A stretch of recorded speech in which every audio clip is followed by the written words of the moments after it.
and welcome to Koller Commentary. Today's episode is one I've actually been personally looking forward to as I am joined by Jane Yoon, a gifted photographer, a woman of deep conviction, and a mom who has walked a beautifully redemptive path into motherhood. So Jane and I crossed paths quite a while ago when I was volunteering at a youth retreat back in college, and she was a youth student.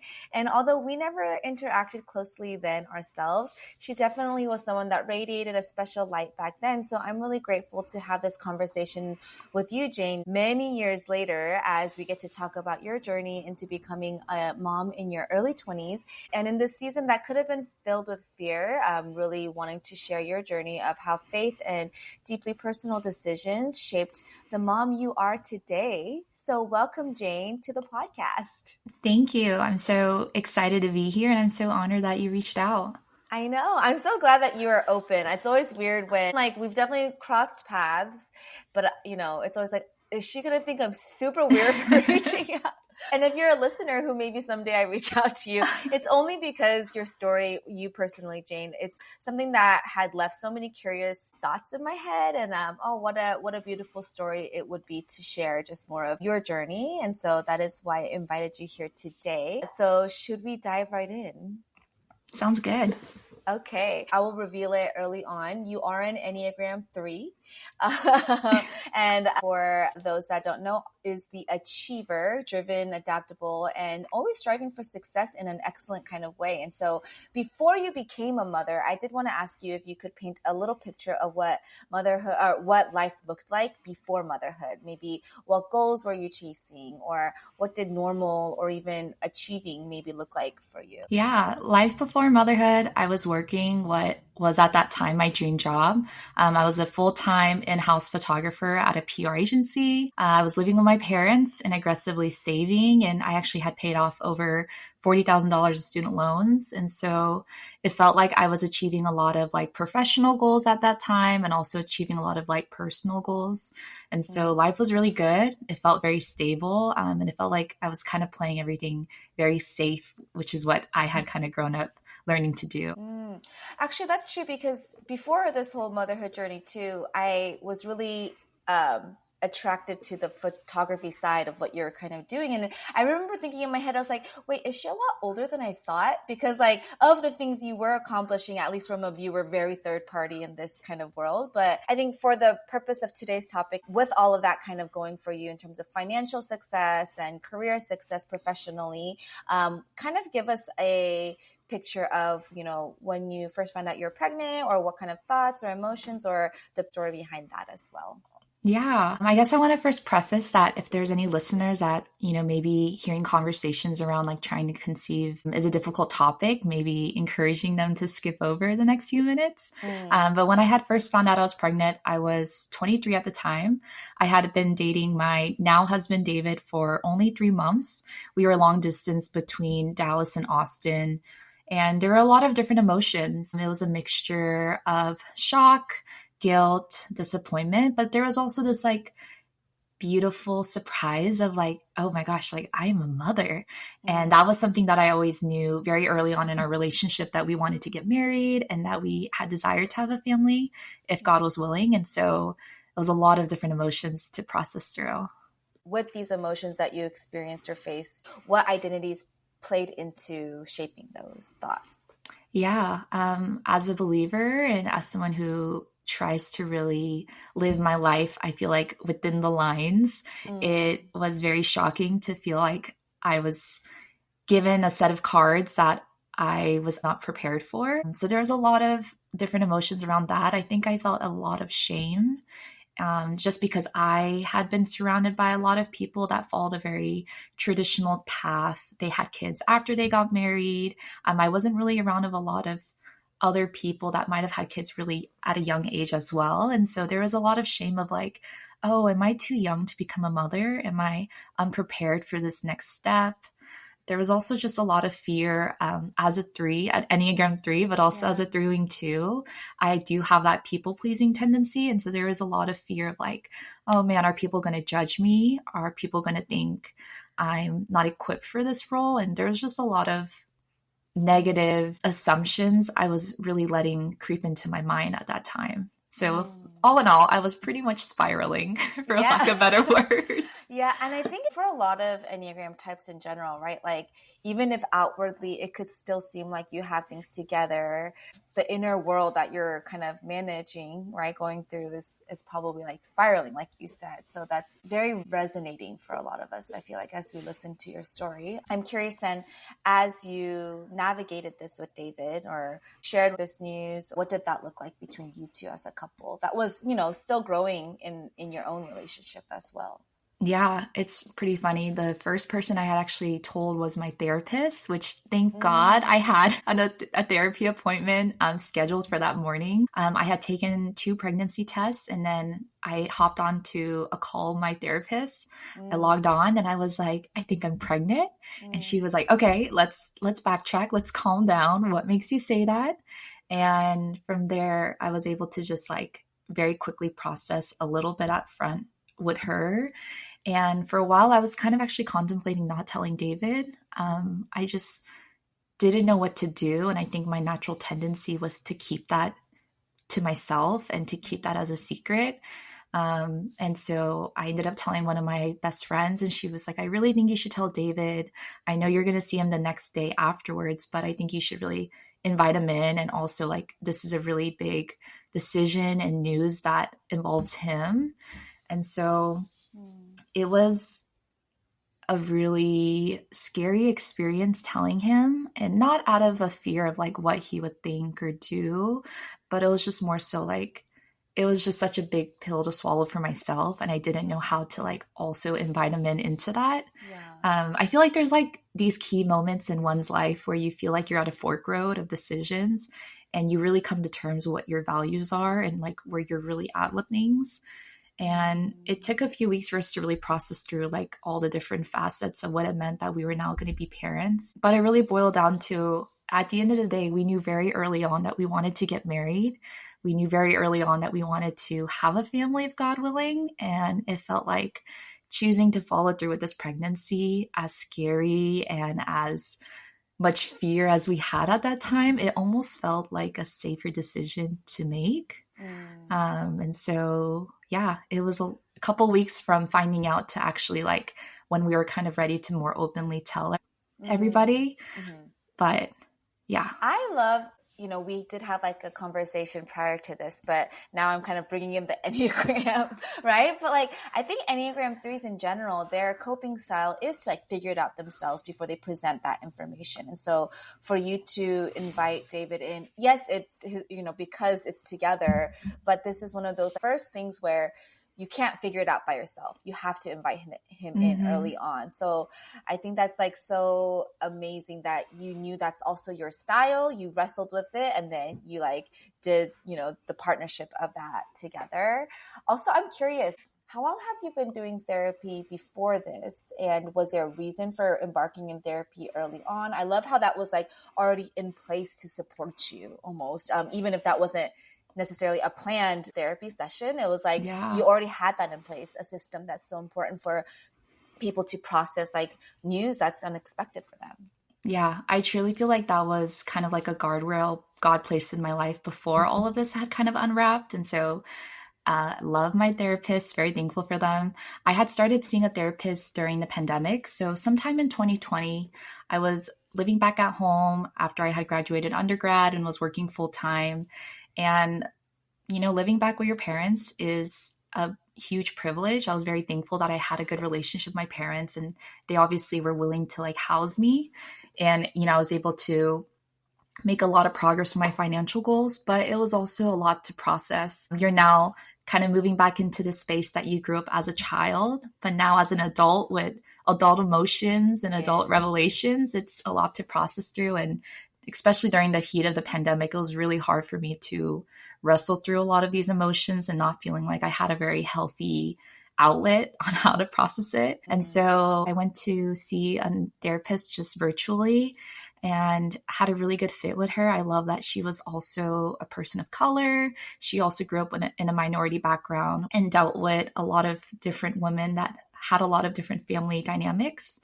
And so it brought a lot of perspective. And I truly believe God, again, put that into place before this had all gone down, because I had that relationship established with somebody who I trusted and who I trusted their guidance on. And so very, very grateful for that.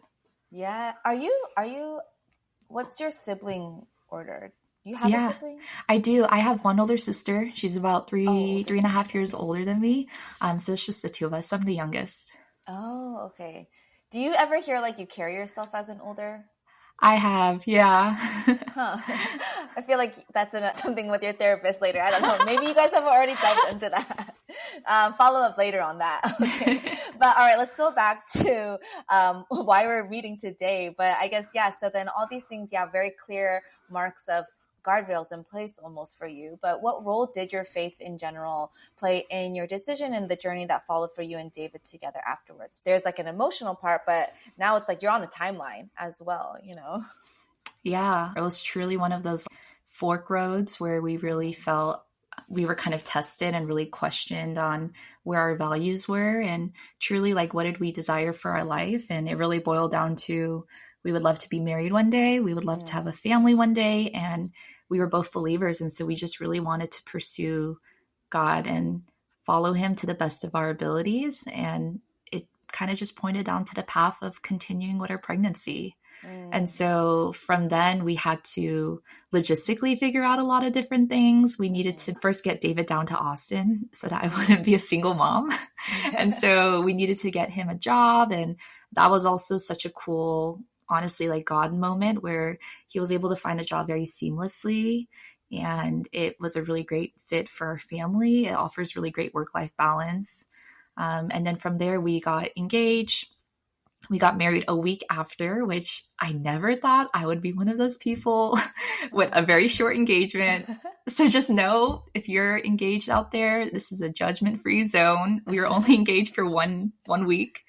And so we had like a small family ceremony. And it was really sweet. It was very different than what I had imagined for my wedding day, but it was very sweet and very meaningful. You kind of also shared, like, as you did go to therapy, right? And that was this outlet for you. One, I'm curious, like in the context of your upbringing, what did it look like to share hard things like this within your church setting or your friendship settings / as you share like believer or like from a minority background, as you share this news, what was the response? Because if I could relate with the identities you share, right, it might not be as freeing or like there's fear with that. So like, what did that look like for you guys? Yeah, there were a lot of fear of judgment of people. David and I, we're both Korean Americans. And so we both grew up in the Korean American church setting where I felt like, at least for us, we had experienced a lot of trying to like save face. And so you would still show up and try to like put your best foot forward, but it also felt like you're still trying to uphold this certain persona. There's still like this boundary of like, you will not know too much about our family. You will only know what we put out there for you. And so I think we were very lost on like, this is a moment in our life where we really needed to invite people into our lives, but it's very messy. It's very, I don't know. We didn't know what to do almost, but I think inviting people in felt like the right thing because clearly if we were just alone in our thoughts, we would spiral and probably, those thoughts would lead to bad actions. And so I think even though we were so scared to let people in, that was the best thing we could do. And I know for my husband more specifically, he was a little bit more nervous about that because he was moving into Austin where I was living. So he was more so entering my community. So there was that like, fear of judgment of like, a lot of people knew he was moving down to Austin because we were expecting, what does that put kind of as the first impression that he puts on other people. But it ended up being really beautiful. I think God really opened the doors to some really beautiful friendships. There were a lot of men in our church that really welcomed him with open arms. And there was even, I remember a woman at my church, she pulled me aside and she was just like, hey, I feel like the church hasn't really done a good job of supporting young mothers and supporting mothers that might be growing their family and expecting in a very different way. And she was just like, I'm really excited to like be a small part of your life and like champion you guys through it. And she has no idea, but I like sobbed afterwards because I was not expecting her to say that. So there are just like a lot of really cool friendships that came out of what was a lot of fear of judgment. Right. Actually, I remember you had shared that you had actually left your home church, not because of this, but as part of your own decisions after college kind of thing. So entering this season in a not predominantly Korean American church, do you feel like that's something that helped, or like, I don't know, like it's hard to say helped or not helped in that sense, but like when you think about what, like, does that question kind of make sense for you? Yeah. No, I definitely think about that a lot. So I grew up in a Korean American church my whole life. And then at that point, when I found out I was expecting, I had been to a new church for probably about 2 years. So I still felt like I was relatively new. But it's like a multi-ethnic church, which was very new to me. And I want to believe that like God would have still, looked out for us, even if we were at that home church I grew up in. But I think if I'm being really honest, I felt like God also really protected us by letting us grow in this new church. And I felt like we felt very welcomed. And I don't know, I sometimes do question like, oh, what would life look like if I was still going to my home church, and how would that have been received? And sometimes I question, like, I know I'm such a people pleaser. And so like, would that have swayed my decision of how involved I would have been, or even like how honest I would have been in showing up and, sharing my struggles and sharing my thoughts. And so I have a lot of questions about that too myself. Right. Yeah, that's an interesting thing to ponder on. And the mentor figure, the older lady that spoke to you, she had said that the church hasn't done a great job, right, of supporting in like unconventional ways, maybe. And so in that sense, what would that have looked like for you? Or like, what does it look like to support all people who enter into like motherhood journeys, parenting journeys that are not maybe the more societal ways or whatnot? What would you say from your perspective? Yeah. So early on, you had asked me like what our family order is. So as the youngest, I feel like I always kind of look up to older people to be that example. So if I see another woman living their life in a way that I want to follow, I'm like, okay, I want to follow her to be an example.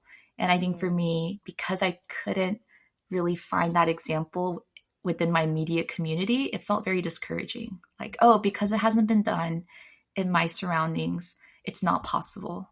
And that is just not true at all. That also doesn't mean it's impossible. And I feel like for those who feel like they might be walking an untraditional path or just different than what they're experiencing around them, just because you don't see that example doesn't mean you can be that example yourself. And I think also it will surprise you. It will surprise you that you have your own sets of values and own sets of gifts and talents that God has gifted you, that you might surprise yourself instead of trying to follow so closely to what other people have done in their life, like what God will reveal in your own life with your own sets of things. Yeah. So then you are in at least your community circles for your journey. You're pioneering that. What do you feel like are ways that God has helped create you to be someone that, are pioneering that in a sense? Honestly, it took a while for me to feel like I had skin in the game because there were so many other incredible women around me that were mothers, but they're a lot older. And so for a long time, I felt very insecure that like, oh, I don't know enough about motherhood because I'm not in my 30s yet, or I'm not in my mid to late 30s. Like, oh, I'm not good of a mother because I have an XYZ, whatever reason I was like letting myself believe. And I think I just learned that like, hey, if I'm doing the best I can in my own life with my own values, and for me, like following the Lord and also loving all my kids the best that I can, then like, that's the best I can do.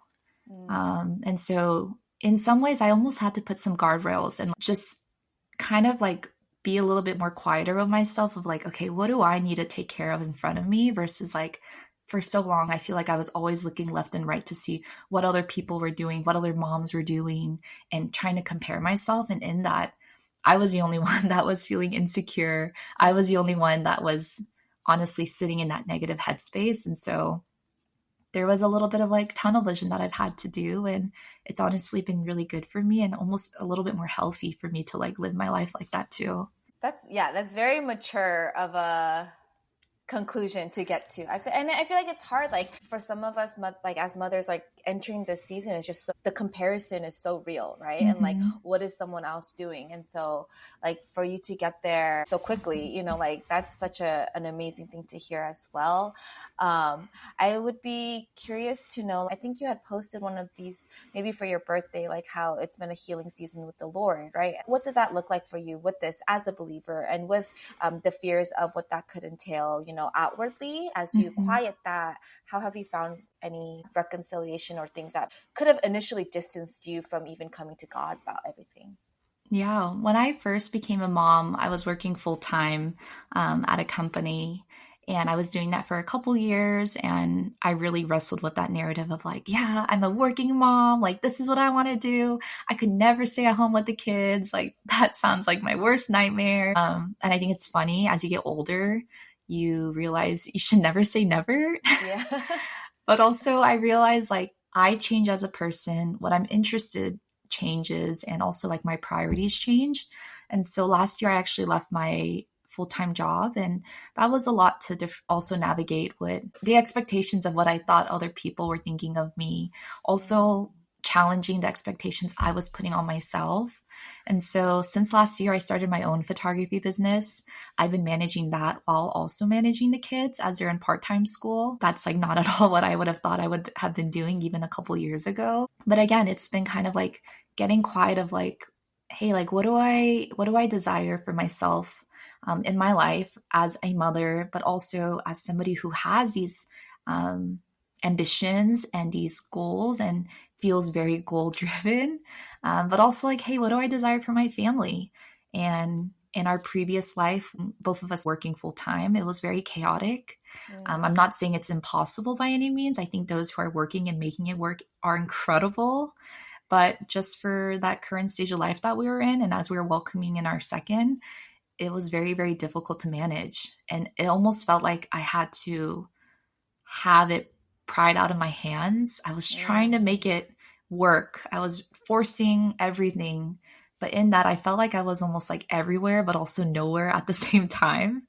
I was so chaotic. I felt like I was just running on E all the time. And so for me, getting quiet was also like letting go of the expectation of being a quote unquote full-time working powerhouse of a woman, and being like, hey, like I can still be this ambitious woman, but right now those ambitions might look a little different, or maybe like how God is ripening me right now is also going to look very different. And so I've had to get quiet on myself and try not to compare myself to maybe other women that are career adjacent, or honestly, there's so many incredible photographers around me, and trying not to get too comparative with what gigs they're getting, or the different trips that they're on and the things like that, and just being like, hey, this is like where I'm called to, and that doesn't make my situation any less. It's just this is where I'm just meant to be right now. But it took a lot of teeth pulling to get there. No, like honestly, I have conversed with so many Enneagram 3 women, right? And I think that's such a powerful mixture of like the things that you guys carry. But I really feel like you are understanding how to redefine ambition, right? And if you don't do that in the workforce for this season, like we kind of talked about this offline, and I was like expecting you to say, okay, I can pause on that and come back. But you're literally transferring it, right? And saying, just because I'm not in this arena doesn't mean ambition is no longer a characteristic of yours, right? It's still very much who you are, and you're putting that into where he has called you. And I think for so many that's been so hard of a thing to reconcile, like ambition, career. And if that's not together, then ambition is not a part of you. And that's not true. And I love that that's not something you gave up in your mind as you did go on to like bringing that into your home. Yeah. I'm like, yes, like if someone's listening to this, especially an Enneagram 3 woman, I don't know. For me, I feel like that's something I've heard a lot of. And I think also like really realizing how big the comparison mindset is, and how much of a struggle that is, and how important that is to just like name, and it's okay to name it and then move forward with like your plans as well. So, wow. But it was difficult. Oh yeah, it was so difficult. There were so many nights where honestly I was like in tears to my husband of like, it's just such an internal struggle and an internal battle, and you feel like you want to be everywhere but you know you can't, but you're still trying to make it happen. And so honestly, it's still something I still have to constantly work through. You know, there's days where I have to very much limit my social media usage, or there's days where maybe I don't go on certain websites, you know, like LinkedIn, or trying to see what other people are doing in the community. And again, it kind of goes back to like, sometimes I do have to put those guardrails or go tunnel vision. And it's not all or nothing. Obviously, if you're only tunnel vision, that's also not healthy too. Right. But I think there are these moments where sometimes you got to turn on that on switch just for a little bit. Oh, that's such good advice. Yes. So then you've mentioned David and like how in this and like in your journey and processing how you share with him these things as well. David is an Enneagram 4. So he's the romanticist. Very rare to like find, especially for men, which actually is like such a strength, right? And so I'm curious, like as you guys also got together, you know, and like explored your marriage and how to navigate parenthood all at the same time, like how does the 3 and the 4, how's that? What were some of the struggles? What was like, oh my goodness, you know, like I think any pairing, it's like, oh my gosh, I did not know you were going to be like this, you know, like for any pairing. So I'm curious for your pairing with these big transitions in life as well. What did that look like? Yeah. So it's funny because I've always really been into the Enneagram from pretty early on, but it was actually on our first date, I made David take it. And of course, being a true 4, he was like, what is this? Like, is it not the Myers-Briggs? Like, he's like, what's the new thing that everyone is hopping on? And after he took a 4, and I like gasped. And he was like, what? I was like, you're weird.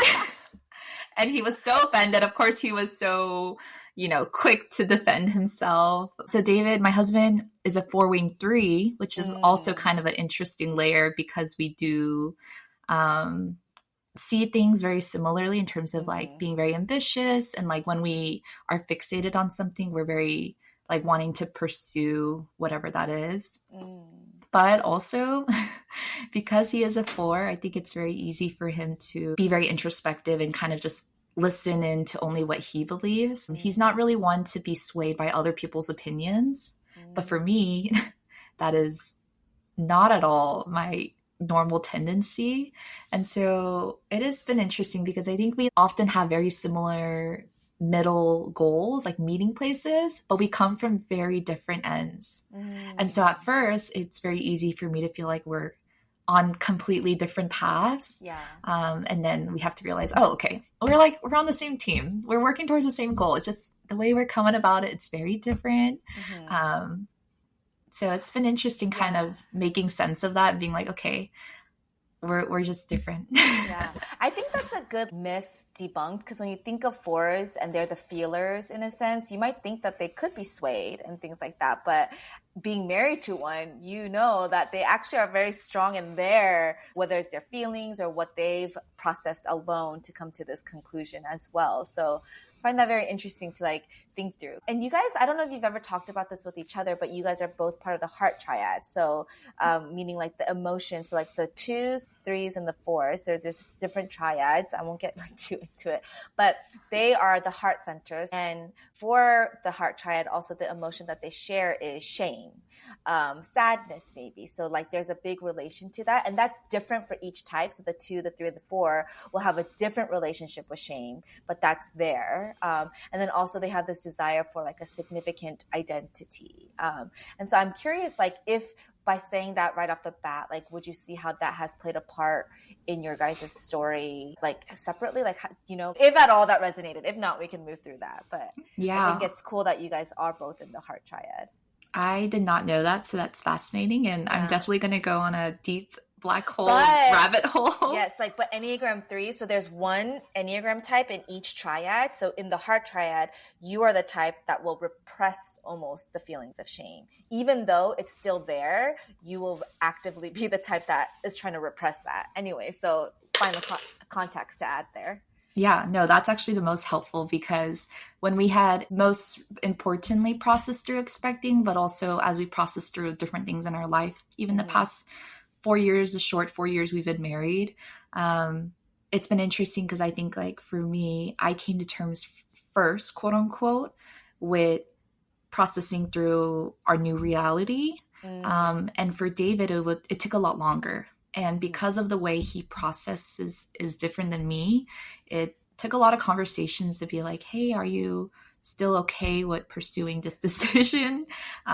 It was sometimes confusing to me because the way he would process and react would be a little different than the way I would process and react. So sometimes I would get insecure or I would question what he would be saying. But it was interesting because as we actually got closer to having our son, who was our first, and also afterwards when the reality really kicked in of like, whoa, this is our new life as fresh parents. Right. Our reality and life as we know it has completely changed. David was actually the one that was kind of like the rock. And he was like, hey, like this is our new life. And so when there were other people our age doing fun things, traveling, and even being able to go out for a nice meal. I know. He was the one that was like, hey, that's their life and that's where their lifestyle can afford them. Like, this is our new reality. And he wasn't trying to like dismiss the feelings that I have, but I think he really sat in his feelings for those couple of months and really felt all those things. And so when he was out of it, he was able to be out of it without looking back. For me, I find, especially when it came to accepting our new reality, I felt like I was like, okay, I'm fine. I was so quick to be like, yeah, I'm fine. And then I would have these incomplete thoughts or these narratives that I realized like, oh, wow, I am not actually as past it or fine with it as I thought. And so it is actually interesting that you mentioned that. Yeah. So I need to look into that later. I love that. I love how you just shared how the processing is different. And yeah, for sometimes I think in general with fours, it's like, come on, get out of your feelings. It's sometimes a feeling one could feel in their mind. But when you think big picture, because they're able to sit in it and really go through it, they can be out of it healthily after, and I find that very interesting to hear. Yeah, that's also been honestly a really unique dynamic, honestly, a really healthy thing to work through too in our marriage is, as he is my significant elder, I trust him and I come to him very openly with a lot of these emotions. Right. But it's also like, hey, how do I do it in a way that isn't always burdensome to him? Or how do I do it in a way that's still honoring to what I'm struggling with? And again, that's where like having a therapist has still been really beautiful for my sake, for protecting our marriage. Yes. And so, yeah. It's definitely been a huge learning curve, though, of understanding how we process things is different. Okay, I definitely want to get back to you guys, too, because I know you have a new transition ahead soon. But I also wanted to ask, as like there was clear kind of protection parameters in terms of even how you were able to go through this journey, like kind of graduating from your home church, still wondering what could have been, but with that being true, how in general was it sharing this information with your parents or in-laws or family members that are always with you guys? And, even I know you shared starting therapy was not because of your parents, but with that transition, like understanding what that new norm looks like as an adult. What were these conversations like? And were they painful? I don't know, like for someone who might be having to navigate this conversation soon too. Yeah. Yeah, it was very scary telling our parents. For context, so we hadn't told our parents until maybe a month and a half from the original day we had first found out. Okay. The day that we had found out, actually, the next day I was supposed to go snowboarding in Colorado with all of my like in-laws side of family. Oh my goodness. And so that was also just hilarious. Now looking back, hilarious because we were in Colorado. I was dealing with like altitude sickness and everyone's like, oh wow, like you are not okay, Jane. And I'm like, yeah, I'm not okay. And we were still processing through this big news. And so every corner David and I had like a little moment to ourselves. We would just be like, oh my gosh, what's going on? And then we would just go back to family like, hey guys, like, yeah, anybody want a sparkling water? Oh my goodness. But yeah, so when we had finally told family, we told my parents first. We were actually, funny enough, the most nervous to tell my parents, probably at least for David. But it ended up being a really, really beautiful conversation. My parents are pretty private people, even though I'm really close to my mom. And so it just brought up a lot of conversations of like ways that they felt like they've kind of been cornered in their past and how they felt like they've handled it, but also how they wish that they had more maturity and wisdom to navigate it differently. And so they were ultimately very shocked. It's so funny. My mom actually was like, I knew it. I knew you were pregnant. I noticed like you've always been leaving your coffee half finished in the fridge. You always finish your coffee. So the fact that you didn't finish it is weird. So I don't know if she's actually meaning it, but I do feel like the mother's intuition is very strong. But yeah, so we were really scared to tell my parents, but it ended up being a really, really, really sweet conversation. And after they hold all the different things that we were considering, they were just really proud of us in the decision that we made. This is a first grandchild on both sides of the family. And so more than anything, I think they were just like excited to enter that next stage. And so all in all, it was very, very sweet. And we were both very pleasantly surprised by that. Yeah. I think that's so beautiful because when we think about conversations we have to have, whether it's in this topic or something else, right? And there's a lot of fear, rightfully so, in having it. But when you do have them, it could actually be, like you said, like healing, unexpectedly, like so beautiful and even revealing of things that they were able to share with you guys, you know? And in general, there is beauty in those conversations being had, which a lot of us never have with people because of the fear that overrides it. So I love the potential of what kind of, yeah. But anyways, continue. Yeah. So I think because we were riding off that high, we were a lot more relaxed to tell my now in-laws. Telling my in-laws was a very different reaction. They were a lot more vocal in how shocked they were. Honestly, they were just processing and right in front of us. And so in that, there was a lot of vocal things that they're saying. But ultimately, too, they were also just very glad that they supported our decision to continue with the pregnancy. I think they just were very quick to want to give solutions and try to help out. And I think we were like, no, we're going to like take care of our family in this way. They were really excited for me to move to Dallas. And I was like, I think I'm going to stay in Austin. But ultimately, they have been really supportive. And again, it was the first grandchild for them too. Oh, okay. So then your sister-in-law and his brother, it was soon after. Very soon very after. Close in age. Okay. Yeah. So, you know, my sister-in-law, Anna, so they had kids very shortly after. So our oldest, they have 2 kids as well as us. And so their oldest, our oldest are 6 months apart. And then our youngest are 1.5 months apart. Oh my God. Oh, wow. Yeah. That is such a blessing. But it's been really sweet. Just because I met my husband through my sister-in-law, and then also just like having somebody so close that we trust. And, you know, I feel like we have very similar values in how we desire to raise our families and live our life. It's been really cool to have that. Okay. Well, with as much as you want to share, raising children and then grandparents, right? Like, that's a very big struggle for many people who enter parenthood, especially as people of color who have very flavorful family generational history, right? So I am curious, like, what did that look like just in general with like introducing grandchildren, being the first, you know, that's like a big role as well. How did it look like to navigate that dynamic? Yeah, it was very new. Even just having in-laws now was a new dynamic for me. So it was like I felt like I was navigating having a husband, having in-laws, having a kid. It was a lot of new relationships put in my life. It was really difficult at first because when we had first told them we were expecting, they had also found out very young, when they were very young, that they were expecting what my older brother-in-law, so their first son. Okay. And so I think in how they responded, they were very quick to kind of put themselves in our situation. And so very common response. Yeah. Out of love. So very much out of love, but they were thinking about, you know, how they had immigrated to America not that many years before. They were still learning English and they were expecting.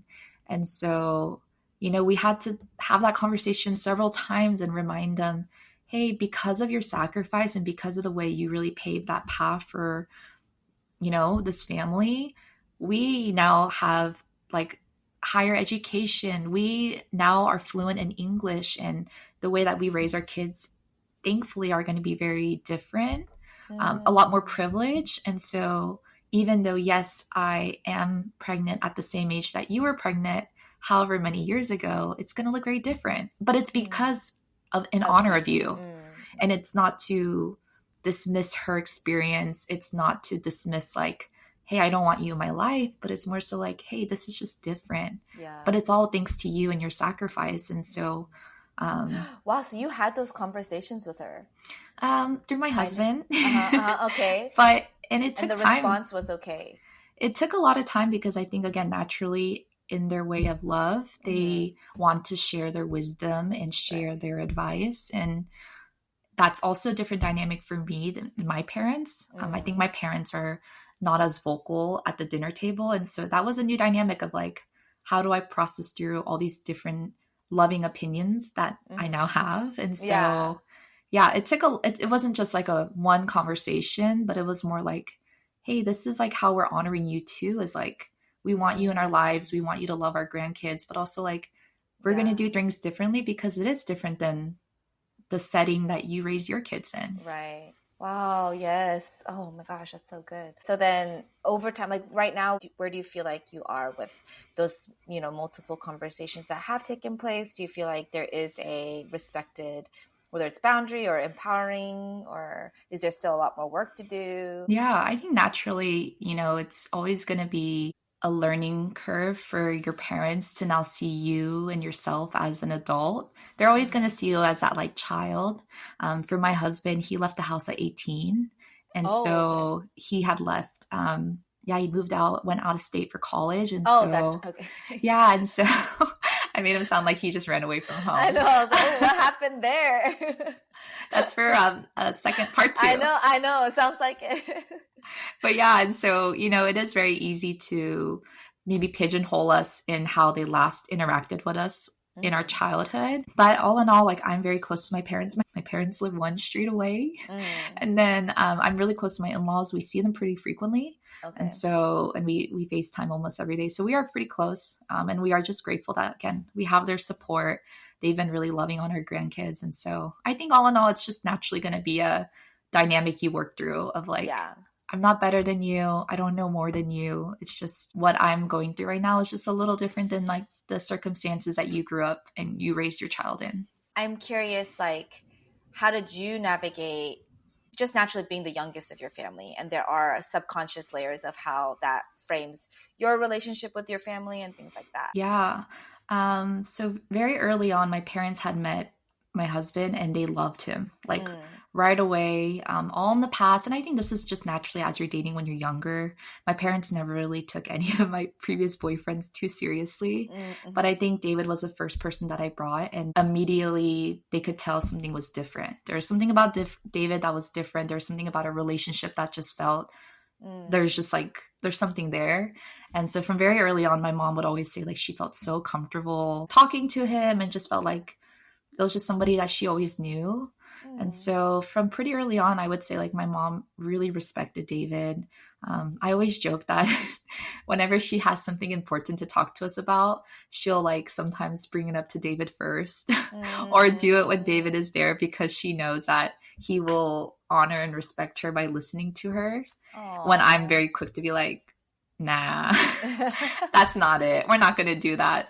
And so it is actually really sweet that they do have that relationship where she feels comfortable and trust him in that. And so that's been really sweet. For my dad, it's definitely been a new dynamic because he's never had a son in that house. He's never had another male figure. Growing up, it was just my mom, my dad, my sister, and then my maternal grandmother who lived with us my whole life. And so it's like a new dynamic having another man around, but I think he enjoys it. Yeah. Okay, because you guys are moving. Where are you moving? Yeah. So as we're recording this, we live in Austin, Texas, but at the end of July, we're moving to Chicago. Okay, so when it's probably live or close to live, you'll be gone. Yeah, I was curious, like, what shaped that decision? That's a big move. You It guys is are a just big like move. not calming down on big transitions. Like, Yes. I think we just, what is it? The cortisol yeah. or what is it? Adrenaline or Yes. dopamine. Yeah, all of it. Yeah. So early on when we were like dating, we have always dreamed about living outside of Texas. My husband is originally from the Chicago area, and then he went to school in Minnesota. So he's pretty much a Midwest guy through and through. Oh, okay, okay. He had only moved to Texas only like a few years ago. And Oh, so, okay. yeah, people think he's from Dallas, and he's like, no, he's like offended when people say Yeah. that. I'm like, it's Never. not that deep.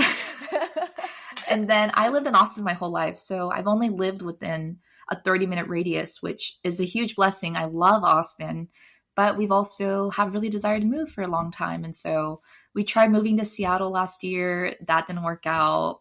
I'm still telling people I'm not moving to Seattle. But ever since last year, we still desire to move. We kind of went back to the drawing board of our criteria, and Chicago checked a lot of those boxes. We wanted to live in a major city and actually live in the city, not in the suburbs. And we wanted to do it while the kids are still young. They're not too deep into the schooling world. And then also knowing that we do eventually desire to be close to family and help take care of them as they get older. And so there's never really a perfect time to move, but it did feel like this was a very unique period of time where we feel like we could capitalize on it. And so we signed a 2-year lease. Okay. This is just to like fill this desire, not desire, but like to do this. That's so cool. Okay, sorry, continue. And in that too, there was a lot of processing of like, is this selfish? Is this reckless? And we had to process through of like our parents, you know, both sides being immigrants, you know, they live their life very safe. Just, you know, put your head down, get your paycheck, and just play it safe, stay within the lines.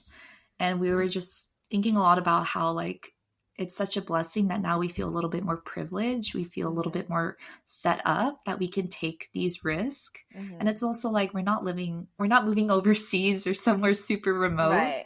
And so we still have our house in Austin. Austin is still a place that we would love to come back to. We love our church here. We love our people, our home. And so it's not like a true goodbye, but more so like there were just like a lot of green lights that checked out, and we would love to try it out. And if it doesn't work out, if it's, I don't know, too cold, we can always come back. But I think for us to experience it ourselves means a lot to us. Yeah. Oh my. And your oldest is 4. Yes. And then your youngest is 2. So okay. Ezra, my son, is about to be 4 in August. And then my daughter Cleo is going to be 2 in October. So relatively still young. Okay, that's going to be so fun. Oh, what a cool, yeah, I think that's such a cool thing to do. And I feel like for Matt and I, when we moved to okay, it's just Dallas, back to where I grew up. But, right, like doing that without family around was really hard, but then also like such a great opportunity for us to like kind of make our own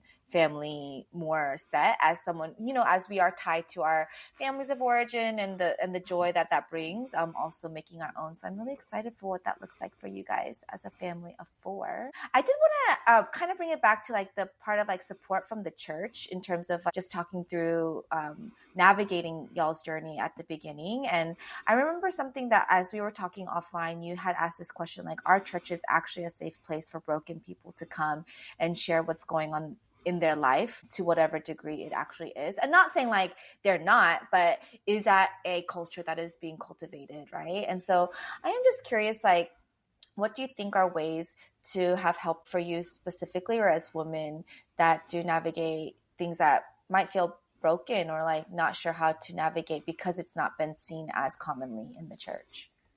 Yeah, I think this has been something that's been pretty eye-opening, going to a multi-ethnic church. There is no one normal way of doing it. I think because David and I grew up in the Korean American church setting, and it's so beautiful because it is a way to connect with your culture and to feel like you have a place when sometimes maybe in your school system or where you work, it may not be like that. But I feel like there is this level of like assimilation of there are a lot of people that maybe grow up in the church and have followed a very particular path. And if you don't follow that path, it might feel like you're an outsider. But when you go to, at least for my experience, since I've been going to this multi-ethnic church, there are like, I feel like very common themes through different people's stories, but it's also like, I could be talking to somebody and they are just meeting Jesus for the first time today. And that's been really cool to experience, almost like not knowing what I would be finding out about who I'm meeting that day. And that was just not as, I guess, uncommon when I was going to the Korean American church. I felt like I kind of knew maybe what I was going to expect when I was meeting new people. But for us, I think we just met some really, really sweet people in our lives. And especially for David, he met a lot of really, really great men, people that he's actually been asked to be like groomsmen in their wedding, which is like so cool that that relationship grew in that way. And it's not even like these people are parents themselves. There's just other humans that are like, hey, like rock on for like doing, where you're called to in life. And I think it was actually, oh yeah, sorry.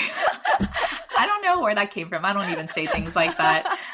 But I think it's been cool to almost feel like you can meet people that are in completely different life stages and still cheer them on.